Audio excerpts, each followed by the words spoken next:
नमस्कार दोस्तों, hello guys, कैसे हो। तो पिछले वीडियो में हमने बात की थी कि क्या होता है एसक्यूएल कैसे काम करते हैं इसके बारे में। तो आज हम बात करने वाले हैं डेटाबेस कैसे काम करते हैं इसके बारे में। डेटाबेस क्या है, रिलेशनल डेटाबेस क्या है, टेबल्स कैसे काम करते हैं, या फिर टेबल्स में कौन कौन से टर्म्स है जो आपको पता नहीं चाहिए इनिशियली, इन सब के बारे में बात करने वाले आज की वीडियो में। तो अगर आप एसक्यूएल सीखना चाहते हो तो ये वीडियो सबसे इंपॉर्टेंट होने वाला है आपके लिए। तो कोई भी टाइम वेस्ट न करते हुए चलते हैं वीडियो की तरफ। So guys, this is Prasad and welcome to PM गुरु।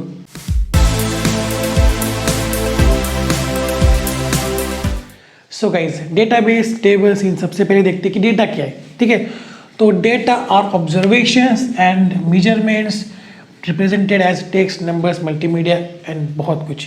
ठीक है, तो यार इसके डेफिनेशन पे मत जाओ। डेटा अगर मैं सिंपली भाषा में कहूँ तो एक ऑब्जेक्ट के रिलेटेड कोई भी इंफॉर्मेशन वो हो सकती है डेटा। ठीक है, अगर मैं मेरी बात करूँ तो मेरा नाम प्रसाद है, लास्ट नेम महाजन है, और मेरा यूट्यूब चैनल है पीएम गुरु। ये सब डेटा है मेरे बारे में। ठीक है, मेरा फ़ोन नंबर एक डेटा है, मेरा एज एक डेटा है, मेरी इन्फो, मेरी नहीं गर्लफ्रेंड नहीं, मेरी गर्लफ्रेंड नहीं है अभी, बट ये सब डेटा है। ठीक है, मेरे स्कूल के मार्क्स कितने थे, मेरी सैलरी कितनी है, मैं कितना कमाता हूँ यूट्यूब से, ये सब एक डेटा है।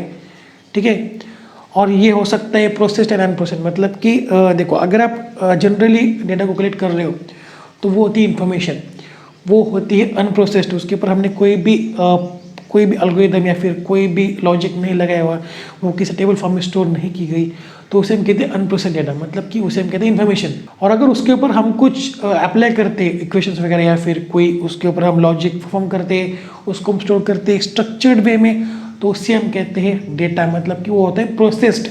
ठीक है, उसके ऊपर हमने कोई प्रोसेस की गई होती है, राइट। तो सिंपली इतना ध्यान में रखो कि डेटा क्या है, ऑब्जेक्ट रिलेटेड कोई भी इंफॉर्मेशन हो तो वो है आपके लिए डेटा। ठीक है, तो अब बात कर लेते हैं कि डेटाबेस क्या है। देखो, database is an organised collection of structured information, और we can say data typically stored electronically in computer. मतलब कि क्या होता है कि डेटा को स्टोर करने के लिए हमें कुछ जगह चाहिए होती है, तो वो होती है डेटाबेस। ठीक है, डेटाबेस एक ऐसी जगह है जहाँ पे हम डेटा को स्ट्रक्चर्ड वे में स्टोर करते हैं।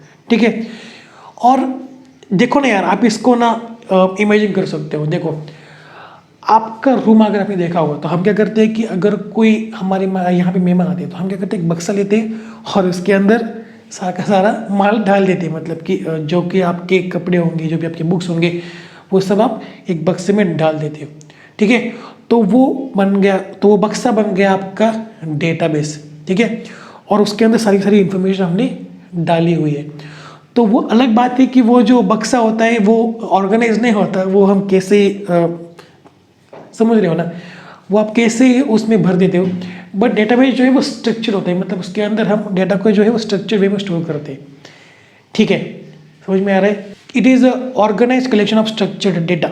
मतलब कि आप डेटा को स्ट्रक्चर वे में स्टोर करने के लिए डेटाबेस का यूज़ करते हो।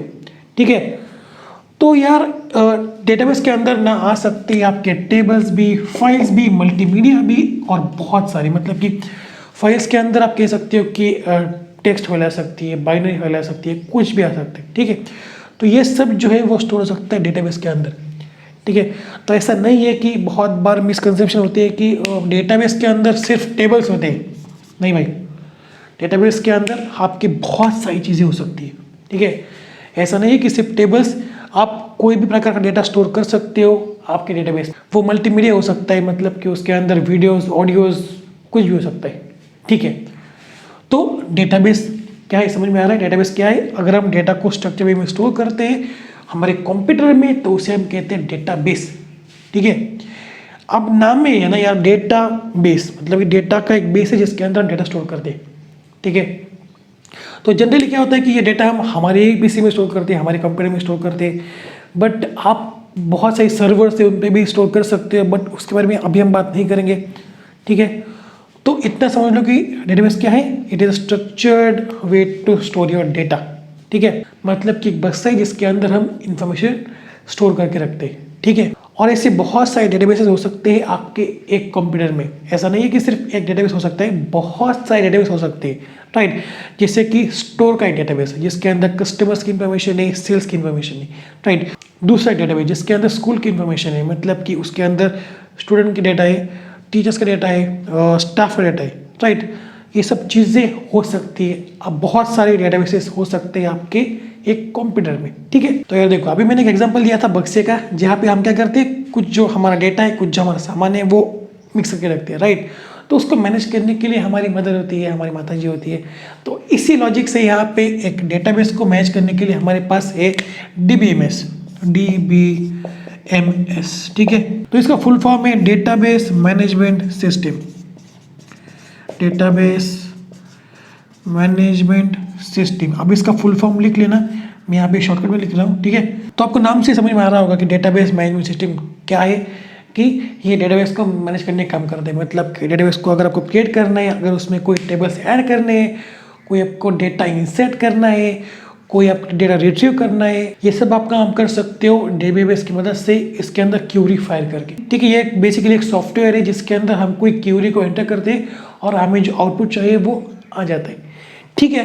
तो इतना समझ लो कि DBMS क्या है, ये डेटाबेस को मैनेज करने का काम करता है। जैसे हम प्रैक्टिकल में जाएंगे तब आपको और समझ में आ जाएगा, ठीक है। तो डेटाबेस मैनेजमेंट सिस्टम हो गया। तो अब बात करते हैं कि डेटाबेस के टाइप्स कौन कौन से। तो बेसिकली बहुत सारे टाइप है डेटाबेस के। सबसे पहले आया था शायद हायरार्किकल, मुझे याद नहीं इतना, हायरार्किकल डेटाबेस आया था शायद शुरुआत में, और उसके बाद हाल ही में आया था ऑब्जेक्ट ओरिएंटेड डेटाबेस। तो वो भी बहुत इंपॉर्टेंट है। बट अगर मैं बात करूँ SQL की, तो SQL में हम बहुत बार यूज़ करते हैं रिलेशनल डेटाबेस का, ठीक है। तो रिलेशनल डेटाबेस एक टाइप है आपके डेटाबेस का, ठीक है। तो अब हम बात कर लेते हैं कि रिलेशनल डेटाबेस किसे कहते हैं। देखो, it refers to the database that stores data in a structured format using rows and columns, मतलब कि टेबल्स के फॉर्म में, ठीक है। क्या है कि ये एक डेटाबेस है जो डेटा स्टोर करता है स्ट्रक्चर्ड फॉर्मेट में रोज एंड कॉलम्स का यूज़ करके। मतलब कि सिंपल अगर भाषा में कहो तो ये एक डेटाबेस है जिसके अंदर सिर्फ और सिर्फ टेबल्स होते हैं, ठीक है। टेबल्स के अंदर जो है वो डेटा को स्टोर हम करते हैं, ठीक है। इसके अंदर कोई भी फाइल नहीं हो सकती, कोई मल्टीमीडिया, वीडियो, ऑडियो, कुछ भी नहीं हो सकता, ठीक है। ये डेटाबेस है जिसके अंदर सिर्फ और सिर्फ टेबल्स ही हो सकते हैं। देखो, अगर मैं यहाँ पे स्टोर का एक डेटाबेस बना दूँ तो इसके अंदर क्या होगा, कस्टमर नाम का एक टेबल होगा, ठीक है, जिसके अंदर कस्टमर की इंफॉर्मेशन होगी, कस्टमर ID होगी, राइट। उसके बाद क्या होगा, एक सेकंड टेबल होगा जो होगा सेल्स का, जिसके अंदर क्या होगा, डे टू डे लाइफ के जितने भी सेल्स है, जितने की उनके दुकान से सामान बिका हुआ है, उन सब की इंफॉर्मेशन इस सेल्स टेबल में होगी। और ये दो टेबल हो सकते हैं कि एक दूसरे से कनेक्टेड हो किसी माध्यम से, राइट। वो कैसे होगा वो हम अगली स्लाइड में देख रहे होंगे, ओके। तो इतना समझ लो कि क्या होता है रिलेशन डेटाबेस। ये एक डेटाबेस है जिसके अंदर हम टेबल्स स्टोर कर सकते हैं। मतलब कि इसके अंदर कोई और इंफॉर्मेशन और टाइप की इंफॉर्मेशन नहीं हो सकती। मतलब कि इसके अंदर फाइल्स, मल्टीमीडिया कुछ भी नहीं हो सकता। मतलब कि रिलेशनल डेटाबेस के अंदर सिर्फ और सिर्फ टेबल्स को हम स्टोर कर सकते हैं, ठीक है। तो अगर एक डेटाबेस है जिसके अंदर सिर्फ और सिर्फ टेबल्स है, जिसके अंदर डेटा हमने सिर्फ टेबल्स फॉर्म में स्टोर किया हुआ है, तो इस टाइप के डेटाबेस को हम कहते हैं रिलेशनल डेटाबेस। और ये काफ़ी जगह पे यूज होता है SQL में, ठीक है। 99% जगह पे आपको रिलेशनल डेटाबेस का आपको यूज मिलेगा, ठीक है। तो समझ में आ रहा है क्या है। तो रिलेशनल डेटाबेस में जो टेबल्स होती है ना, तो वो एक दूसरे से हो सकते हैं रिलेटेड। मतलब कि वो एक दूसरे से होते हैं कनेक्टेड किसी न किसी वजह से, ठीक है। अगर मैं बात करूँ स्टोर डेटाबेस की, तो यहाँ पे क्या हो सकता है कि जो सेल्स है वो कौन से कस्टमर ने की, वो इस टेबल की मदद से हम जो है वो पता लगा सकते हैं। अब वो कैसे होगा वो हम अगली साइड में देख रहे होंगे, ठीक है। तो गाइस, ये आपको समझ में आ रहा होगा। अगर कोई डाउट हो तो मुझसे पूछ सकते हो, मैं कमेंट बॉक्स में आंसर देने की कोशिश जरूर करूंगा। तो यार देखो, एक और चीज़ है वो बताना भूल गया मैं कि रिलेशनल डेटाबेस को मैच करने के लिए हमारे पास होता है RDBMS, ठीक है, रिलेशनल डेटाबेस मैनेजमेंट सिस्टम। अब देखो, मैं यहाँ पे अगर लगा दूँ रिलेशनल, ठीक है, तो ये बन गया RDBMS, relational database management system.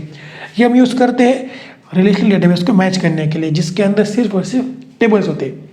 क्या होता है कि इसकी वजह से हम जो टेबल्स है ना, उनमें से जो लॉजिक है, उनमें से जो कनेक्शन है, उनको एक्सप्लोर कर पाते हैं। हमें जो आउटपुट चाहिए उसकी क्यूरी हम फाइल कर सकते हैं इस RDBMS की मदद से, ठीक है। तो RDBMS एक सॉफ्टवेयर है जो हम यूज़ करते हैं रिलेशनल डेटाबेस को मैनेज करने के लिए, ठीक है। ठीक है, अब हम चलते हैं, मैं इसको रफ कर लेता हूँ और चलते हैं अगले स्लाइड पे। और आपको समझ में आ रहा होगा कि कैसे टेबल्स होते हैं एक दूसरे से कनेक्टेड और कौन सी वो टर्म्स होती है जो आपको पता होनी चाहिए टेबल्स के बारे में इनिशियली। सो गाइज, अगर आप डेटाबेस के साथ काम कर रहे हो तो आपको टेबल्स को समझना ज़रूरी है। टेबल्स के कुछ टर्म्स जो आपको समझनी बहुत ज़रूरी है, ठीक है। तो कुछ हम इस वीडियो में कवर करने वाले और कुछ हम आगे चल के कवर कर रहे होंगे, बट अभी आपको ना टेबल्स को रीड करना या फिर टेबल्स कैसे काम करते हैं एक साथ रिलेशनल डेटाबेस में, ये आपको समझ में आ जाएगा, ठीक है। तो बात करते हैं टेबल्स की, ठीक है। यहाँ पे एक टेबल है, देखो यहाँ पे एक सेल्स टेबल है, राइट। तो इस सेल्स टेबल में हमारे पास 4 कॉलम्स है और 5 रोज है, ठीक है। उसमें से purchase ID, date of purchase, customer ID and bill amount आपके जो 4 कॉलम्स है वो है, राइट। देखो यहाँ पे क्या होता है कि एक टेबल है जिसके अंदर हम डेटा को स्टोर करते हैं, राइट। यहाँ पे क्या है, जो कोई भी सेल्स हुई है उनका डेटा जो है एक टेबल में स्टोर है, ठीक है। यहाँ पे मैंने सिर्फ 5 रोज का दिखाया है, मतलब कि 5 हमारे सेल्स का डेटा हमने दिखाया है, बट यहाँ पे लाखों का डेटा हो सकता है, ठीक है। अगर आप कोई मॉल का डेटा ले रहे हो तो वहाँ पे लाखों का डेटा हो सकता है आपके पास और आपको उसके ऊपर काम करना होता है, समझ में आ रहा है। तो यहाँ पे क्या हो रहा है, देखो अगर हम इस टेबल को रीड करने की कोशिश करें तो क्या होगा, देखो परचेस आईडी 1 मतलब कि पहली परचेस मतलब कि पहली सेल जो हुई थी 3 अप्रैल 2022 को, और इस परचेस को खरीदी किया था कस्टमर आईडी नंबर 3 ने, और बिल अमाउंट हुई थी 10 लाख, ठीक है। और अगर दूसरी बात करें तो परचेस आईडी नंबर 2 मतलब कि सेकंड सेल जो हुई थी वो हुई थी 2 दिसंबर 2021 को, जिसको परचेस किया था कस्टमर आईडी नंबर 2 ने, और बिल अमाउंट हुई थी 10,000, राइट। तो ऐसे करके आप टेबल को रीड कर सकते हो। और तीसरा क्या होगा, सेल नंबर 3, परचेस नंबर 3 जो हुई थी 15 अप्रैल 2022 को, जिसको परचेस किया था कस्टमर नंबर 1 ने, और इसकी बिल अमाउंट हुई थी 20,000, ठीक है। ये सेल्स की इंफॉर्मेशन है जिसके अंदर हमें क्या दिया गया है, परचेस आईडी, उसके बाद जिस भी डेट को ये परचेस हुई थी, जिस भी डेट को ये सेल हुई थी, उसके बाद कौन सी कस्टमर ने ये परचेस किया था उसकी कस्टमर आईडी यहाँ पे दी गई है, राइट। उसके बाद बिल अमाउंट है, ओके। तो इस कस्टमर आईडी की मदद से हम क्या कर सकते हैं कि देख सकते हैं कि कस्टमर्स का नाम क्या है इस टेबल की मदद से, ठीक है। वो हम आगे देखेंगे, पहले कुछ टर्म से उनकी बात कर लेते हैं। देखो अगर मैं सिंगल वैल्यू की बात करूँ, इस सिंगल सेल की बात करूँ, देखो अगर मैं यहाँ पे लाइन्स ड्रॉ करूँ ना तो ये सिंगल सेल बन जाएगी, राइट। तो इस अगर मैं सिंगल वैल्यू की बात करूँ, सिंगल सेल की बात करूँ टेबल में, तो इसको हम कहते हैं डेटा वैल्यू, ठीक है। इसको हम कहते हैं डेटा वैल्यू। हम इसकी डेफिनेशन क्या लिख सकते हैं कि the smallest unit of a table, ठीक है। एक सबसे छोटी यूनिट जो कुछ इन्फॉर्मेशन अपने साथ गैदर करती है, राइट। जैसे कि यहाँ पे 10 लाख है, तो ये एक बिल अमाउंट है कस्टमर आईडी नंबर 3 की, राइट। तो ये डेटा वैल्यू इसको कहते हैं। अब ये भी एक डेटा वैल्यू है, राइट। ये भी एक डेटा वैल्यू है, ये भी एक डेटा वैल्यू है। इस टेबल की अगर बात करें तो ये भी एक डेटा वैल्यू है, ये भी डेटा वैल्यू है, राइट। तो एक सिंगल वैल्यू जो टेबल में एग्जिस्ट करती है उसे हम कहते हैं डेटा वैल्यू, ठीक है। ये भी एक डेटा वैल्यू है, समझ में आ रहा है ना क्या हो रहा है, ओके। तो सेकंड जो टर्म है वो है रिकॉर्ड। रिकॉर्ड क्या है, देखो अब मैं अगर बात करूं कि ये इसकी अगर मैं बात करूं, देखो तो ये बनता है हमारा एक रिकॉर्ड, मतलब कि एक रो। यहाँ पे मैं लिख देता हूँ, देखो अगर एक रो है उसको हम कहते हैं रिकॉर्ड, ठीक है। ये क्या है, देखो सपोज ये जो पूरी रो है ना वो एक किसी पर्टिकुलर सेल की इंफॉर्मेशन हमें दे रही है, राइट। जो सेल हुई थी 2 दिसंबर 2021 को, इसकी सारी इंफॉर्मेशन हमें इसमें दे दी गई है। तो इस पूरे के पूरे रो को, एक रो को हम कहते हैं एक रिकॉर्ड, ठीक है। मतलब कि क्या होता है कि यहाँ पे हमें पर्टिकुलर एक सेल की इंफॉर्मेशन दी गई है, राइट। जो सेल हुई थी 2 दिसंबर 2021 को, जिसको खरीदी किया था कस्टमर आईडी नंबर 2 ने, और जिसकी बिल अमाउंट हुई थी 10,000, राइट। तो रिकॉर्ड क्या है कि एक पर्टिकुलर किसी ऑब्जेक्ट की, या फिर कह सकते हैं कि पर्टिकुलर किसी एक इंस्टेंस के हमें पूरी की पूरी इंफॉर्मेशन दी गई होती है, ओके। तो इसको हम कहते हैं रिकॉर्ड, और इसको हम रो भी कह सकते हैं, बट रिकॉर्ड ज़्यादा प्रोफेशनल लगता है, ठीक है। तो उसके बाद एक और कंसेप्ट है वो है कॉलम, ठीक है। तो ये जो है ना इसको हम कहते हैं कॉलम्स, मतलब कि एक मिनट, कॉलम्स कहते हैं, और इसका एक और नाम है, वो है फील्ड। ओके, जनरली अगर मैं बात करूँ एसक्यूएल की तो हम रिकॉर्ड, फील्ड ऐसे नाम को यूज़ करते हैं, कॉलम रो का हम यूज़ नहीं करते। ठीक है, तो इसको हम कहते हैं फील्ड। इसमें क्या होता है कि आपके सारे के सारे रिकॉर्ड्स है ना, उसकी कोई ना कोई इन्फॉर्मेशन इस एक कॉलम में स्टोर होती है। समझो मैं क्या कर रहा हूँ। देखो यहाँ पे अगर मैं बात करूँ बिल अमाउंट की, तो क्या है, सारे के सारे सेल के जो बिल अमाउंट है वो इस कॉलम में स्टोर है, वो इस फील्ड में स्टोर है। ठीक है, तो सिंपली यार ज़्यादा मुश्किल नहीं है, कॉलम को मैं फील्ड कहता हूँ, बट मैं आपको और डिटेल में बताने की कोशिश कर रहा हूँ कि क्या होता है। ठीक है, तो बिल अमाउंट क्या है कि इसमें सभी के सभी सेल के जो बिल अमाउंट से वो स्टोर है। अगर मैं बात करूँ डेट ऑफ परचेज की, तो यहाँ पे क्या है, सारे के सारे सेल की जो डेट्स है वो एक साथ स्टोर है। ठीक है, अगर आपको कोई क्यूरी फाइल करनी है कि मुझे सारे के सारे बिल अमाउंट दे दो, ठीक है, या फिर अभी तक कितने सेल हुए उनके एडिशन दे दो, तो आप इस कॉलम के ऊपर जो है वो क्यूरी अप्लाई कर सकते हो। ठीक है, मुश्किल नहीं है, समझो, बहुत आसान है यार। मैंने आपको थोड़ा सा डीप में बताने की कोशिश करी है, बट ये बहुत आसान चीज़ें हैं। ओके, तो यार इतना सफिशिएंट है आपको टेबल को रीड करने के लिए। बट अगर आपको और डीप में देखना है तो आपको मैं बताता हूँ कि एंटिटी एक वर्ड होता है। ठीक है, ज़्यादा डीप में मैं जाना नहीं चाहता। तो देखो यार, अगर मैं इस रो को लूँ तो ये बनती है एक हॉरिजॉन्टल एंटिटी, अगर मैं इस कॉलम को लूँ तो ये बनती है एक वर्टिकल एंटिटी। राइट, एंटिटी की अगर मैं डेफिनेशन बताने की कोशिश करूँ तो एंटिटी क्या है कि smallest set of information of a table that has meaningful data.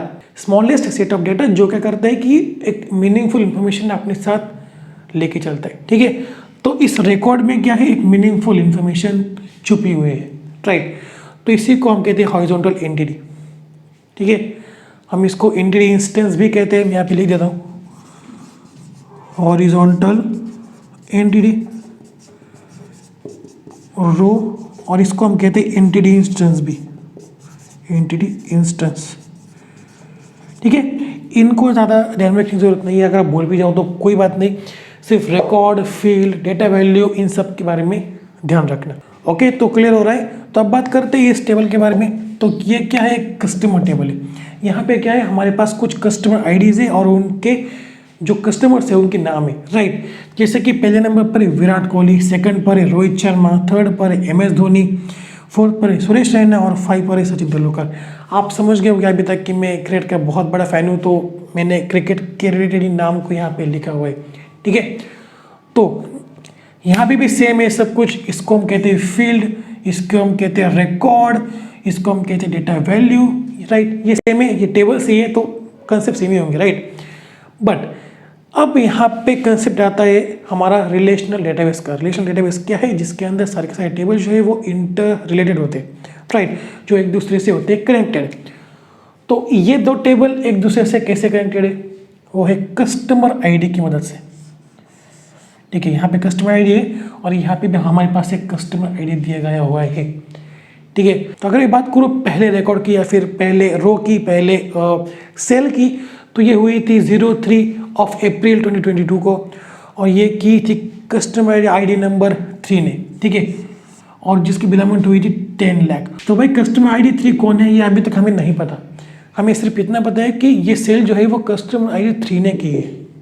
Right, और अगर हमें जानना है कि कस्टमर आईडी नंबर 3 किसका है, तो हमें जाना होगा हमारे कस्टमर टेबल में जो यहाँ पे है, और कस्टमर आईडी नंबर 3 किसका है, वो है भाई MSD का, यानी MS धोनी का, हमारे कैप्टन कूल का।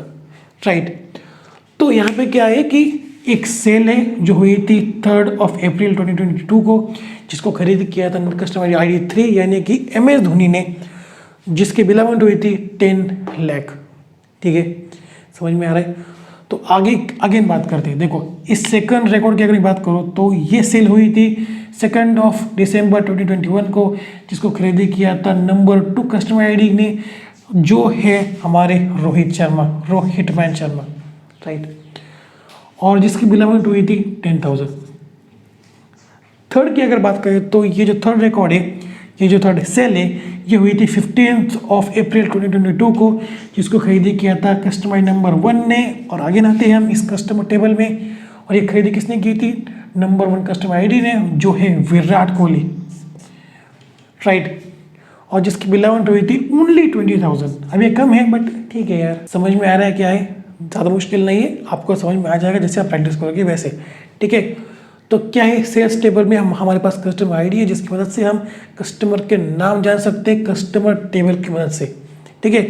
ये दोनों टेबल कनेक्टेड है कस्टमर आईडी की मदद से, ठीक है। तो यार ये जो दो टेबल्स है वो एक दूसरे से कनेक्टेड है, मतलब कि वो एक ही रिलेशनल डेटाबेस में एग्जिस्ट करते हैं, जो है डेटाबेस स्टोर, ठीक है। स्टोर का डेटाबेस है जिसके अंदर दो टेबल्स है, सेल्स का और कस्टमर का, ठीक है। तो यार ये दो जो टेबल्स है ना वो पार्ट है हमारे स्टोर डेटाबेस का, ठीक है। और ये जो डेटाबेस है ये रिलेशनल डेटाबेस है, मतलब कि इसके अंदर जो दोनों टेबल्स है वो एक दूसरे से कनेक्टेड है with the help of customer ID, ठीक है। तो गाइस ये सब होता है रिलेशनल अलजेब्रा की मदद से, ठीक है। रिलेशनल अलजेब्रा की मदद से ये सब होता है। अब हम सो कॉल्ड मैथ्स में नहीं घुसने वाले, बट इतना समझ लो कि रिलेशनल अलजेब्रा क्या है कि ये हमें एक्सेस देता है कि दो टेबल्स को आप एक साथ यूज़ कर सकते हो, मतलब कि उसके ऊपर आप कोई मैथमेटिकल इक्वेशन अप्लाई कर सकते हो या फिर लॉजिक परफॉर्म कर सकते हो, आपको जो आउटपुट चाहिए वो करने के लिए, आपको जो आउटपुट चाहिए वो जनरेट करने के लिए, राइट। तो यार इतना सब हो जाने के बाद मुझे नहीं लगता कि आपके पास कोई डाउट बचा होगा। अभी तक बहुत सारे कंसेप्ट बचे हैं डेटाबेस के, टेबल्स के, जो है प्राइमरी की, फॉरेन की और बहुत सारे, बट अभी तक मैं उनका जिक्र नहीं करने वाला। हम आगे की वीडियोज में कुछ इनके बात करने वाले, ठीक है। तो अभी इतना समझ लो कि टेबल्स को कैसे रीड करते हैं या फिर कैसे कि दो टेबल एक दूसरे से कनेक्टेड होते हैं, ठीक है। तो यार आज के लिए इतना ही। अगर कुछ डाउट हो तो मुझे कमेंट बॉक्स में पूछ सकते हो। और आज का आपका KBC का सवाल है ये आपके सामने, देखो, which of the answers is unrelated to other 3। यहाँ पे आपके पास 4 ऑप्शन है, उनमें से आपको जानना है, उनमें से आपको बताना है कि कौन सा एक आंसर है वो बाकी 3 से अलग है। अलग है, सेम नहीं, अलग है, ओके। और दूसरा क्वेश्चन है कि relational algebra allows us to use mathematical logic and. अब आपके पास 4 ऑप्शन है, इनमें से आपको देखना है कि कौन सा एप्रोप्रिएट आंसर है और आपको उसका जो नंबर है वो कमेंट में डालना है, ठीक है। तो अगर आपने ये आंसर्स ठीक से दे दिए तो मैं समझूंगा कि आपको समझ में आ रहा है कि मैं क्या समझा रहा हूँ, ठीक है। तो आज के लिए इतना ही।